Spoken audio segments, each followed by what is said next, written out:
Voilà, bonjour à tous. Nous nous étions laissés hier avec la vision de l'enfer que la Vierge Marie laisse aux enfants de Fatima. Suite à cette vision de l'enfer, aux enfants effrayés, la Vierge Marie va continuer le message qu'elle veut transmettre au monde. Je vous lis ce message pour que nous puissions bien prendre conscience que chaque mot est important dans ce que la Vierge Marie veut dire au monde. Vous avez vu l'enfer, dit la Vierge, où vont les âmes des pauvres pécheurs. Afin de les sauver, Dieu veut établir dans le monde la dévotion à mon cœur immaculé.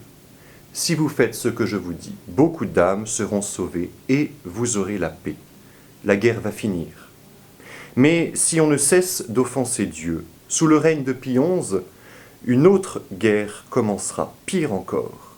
Lorsque vous verrez une nuit éclairée par la lumière inconnue, sachez que c'est le grand signe que Dieu vous donne, qu'il va punir le monde de ses crimes, par le moyen de la guerre, de la famine et de persécutions contre l'Église et le Saint-Père. Alors on est étonné d'entendre dans les mots de la Vierge Marie cet aspect de punition. Dieu va punir le monde pour ses crimes, par le moyen de la guerre, de la famine et des persécutions contre l'Église et contre le Saint-Père.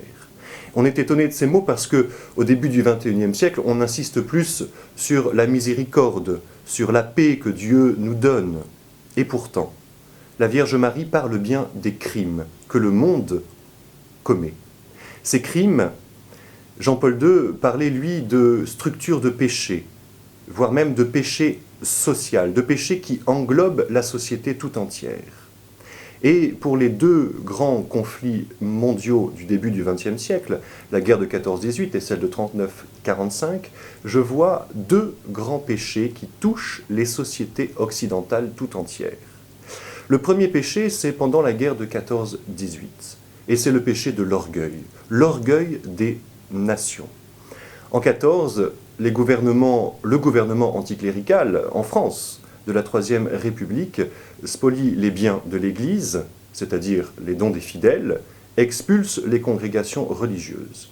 Sur le plan international, on peut être assez impressionné de voir l'expansion des empires coloniaux qui sont à cette époque à leur apogée. Il y a dans les sociétés occidentales un sentiment de force et de domination sur le monde entier. Sur le plan plus national, c'est l'évolution des techniques, l'évolution des technologies, les recherches de la science, de la médecine, qui favorisent l'orgueil de l'Occident. Et puis, pendant la Seconde Guerre mondiale, entre 1939 et 1945, il y a une haine farouche qui va se développer entre les nations. La guerre de 14-18 se finit sur l'humiliation du peuple allemand, il faut le reconnaître, l'humiliation du traité de Versailles. Suite à cette humiliation, l'accession d'Adolf Hitler au pouvoir en Allemagne, une haine farouche va commencer à se développer. Elle existait déjà entre la France et l'Allemagne depuis la guerre de 1870, mais elle va aller crescendo jusqu'à la haine du peuple juif, mais de bien d'autres peuples encore. La haine de ceux qui sont différents, la haine de ceux qui ne sont pas nous. Et cet orgueil de la Première Guerre mondiale, cette haine de la Seconde Guerre mondiale conduisent la Vierge Marie à dire par avance qu'il y a une nécessité de la part du bon Dieu de punir tous ces crimes. Parce que, il faut le reconnaître, ces crimes sont affreux. Parce que l'orgueil et la haine se développent dans le cœur de ces sociétés occidentales. Et la Vierge Marie va apporter une réponse qui peut nous paraître bien faible. Parce que face à la guerre, est-ce qu'il ne faudrait pas lever une armée de ceux qui refusent cet orgueil, de ceux qui refusent cette haine? La Vierge Marie va donner comme réponse, non pas de lever une armée, mais de répandre la dévotion à son cœur immaculé. Parce que contre l'orgueil des nations, il y a l'humilité de la Vierge Marie, l'humilité de celle qui accepte d'être la mère du Sauveur.